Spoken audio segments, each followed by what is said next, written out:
Yan. So hello everyone, it's me again, Daniel Wu, your marketing professional here at Toyota. So we are here inside the 2024 na bagong-bago na Toyota Hilux 2.4 Conquest 4x2 automatic. So please take note na yung manual transmission natin na ito is phase out na po.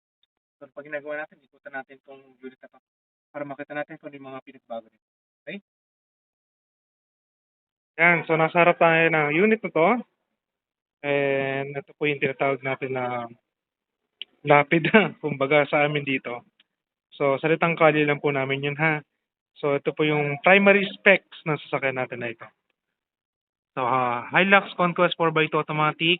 Presyo niya is 1,669,000 pesos. Additional 20,000 ka na lang kapag emotional rent. Ayan.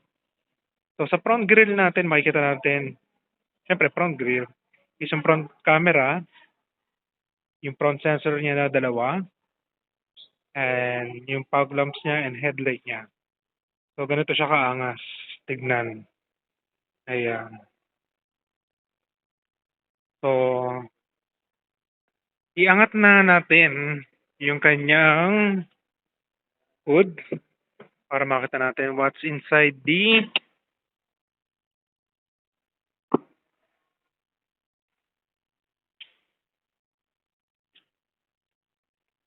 unit, okay? So, tignan natin din kung siya ay naka-hydraulic. Hydraulic na. So, hindi ka na mahirapan iangat yung hood na yan. At isabit pa yung hood stick niya, okay? So, this is a 2.4 engine. Yan. So, meron na rin siyang cover. Ayan. So, gaano ba kadaling ibaba yan? Simple lang. Dapat matangkad ka. So, pag maliit ka, hindi ka tulong sa matangkad sa'yo. Ang harsh naman. De, biro lang. So, ang size ng gulong natin is 265/60R18. So, 18 po yung, ano natin yan, alloy wheel na yan. So, this unit is equipped with 360-degree camera. Ayan. Ang kabilaan niya, harap, tsaka palikod pa. Then, meron na rin tayo rito na naka-smart entry na rin tayo. Okay? Then, isa sa nakita kong pinagbago nito is yung kanyang leather seats. Simple yung design lang. Maganda na siya. Oh. Yan.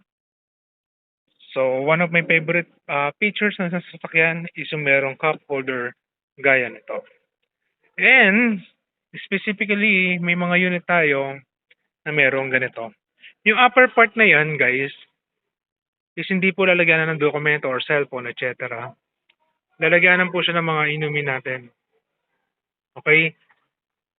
Through aircon, napapalamig niya yung mga drinks natin dito. So, mga bottled water, canned goods, etc.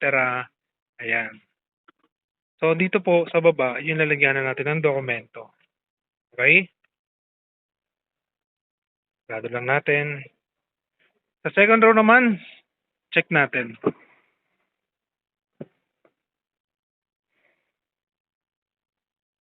So, may kangaroo pocket tayo dito. May sabitan tayo ng mga gamit dito in case. May sariling blower din dito.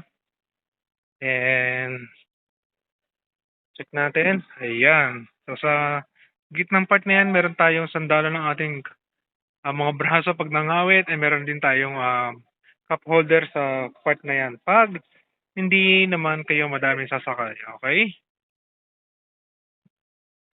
So, may isofix po tayo dito. So, pwede tayo maglagay ng ano ba tawag doon sa bata? Ano man tawag doon, yun na yun, okay? So, sa unit natin na ito, na Conquest, meron tayong 1-ton capacity para ikarga yung mga gamit natin dito. And meron na rin siyang bed liner. So, it's up to you kung anong accessories na lang ilalagay nyo rito. Pwedeng roller. Unless, or gusto nyo pang patanggal to, yung buong cover na, kaso sayang naman yung part na to. Ayan. Natin. So, nasan yung camera niya sa likod? Ito po. So dito meron tayong 4 eye sensor, 1, 2, 3, 4. So pag umaatras tayo, magbibip siya. Para if in case na hindi tayo nakatingin sa back camera natin, at least may extra protection po tayo.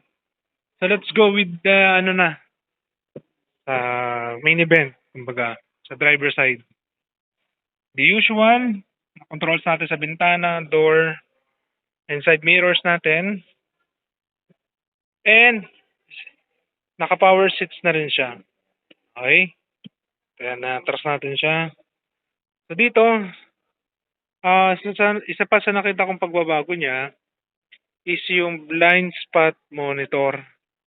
Dito sa side mirror natin, pakita lang po muna natin bago tayo pumasok. Ayan. Sa pag umilaw yan, sa kaliwa, hindi ka pwedeng kumaliwa. Paunahin mo muna yung nasa side na yun. Pag umilaw yung nasa kanan, paunahin mo muna yung nasa side ng kanan mo. Okay? So, dito naman tayo sa panoramic view niya. Pipindutin mo lang yan. Then, kapag naiirita ka parking sensor, pwede mong patayin siya. I-on off ha, hindi sisirain. Okay? So, let's go sa loob ng unit na ito. Nakapag-drive na ako nito actually eh. Cagayan de Oro, tsaka sa Dumaguete. Ayan. So, the usual. Parang Fortuner din to, guys. At isa sa part naman na nakita ko maganda rito is lumaki na at naging premium yung yung tsura nito. So, hindi na tayo pwede mag-open ng sasakyan dito sa loob ng dealer kasi medyo maamoy. And office hours. So, sa Sunday, pwede natin i-start lang para makita to. Or kapag may nakita tayo sa stockyard, start natin. Okay? So, meron din tayong shade holder dito. And then, tignan natin kung may ilaw ba to. Ay, wala siyang glass or mirror. At ito, sa tingin ko, baka wala rin siyang ilaw. Ayan. So, post start button tayo dito. Meron tayo dito, ang tawag dito. Hello, mapapagalitan ako ng mga kliyente makakanood nito. Yan yung magsaset ka ng speed. Kalimutan ko yung tawag sa pictures na to. Magsaset ka ng speed para hindi ka na umapak sa silinyador mo. So, kung nakaset ka ng 100 yan. Pero pag inapakan mo si brake or si silinyador, magre-reset siya. So, manually aapakan mo na lang din siya ulit. Okay? So, ilagay natin sa end of the video kung anong tawag dito.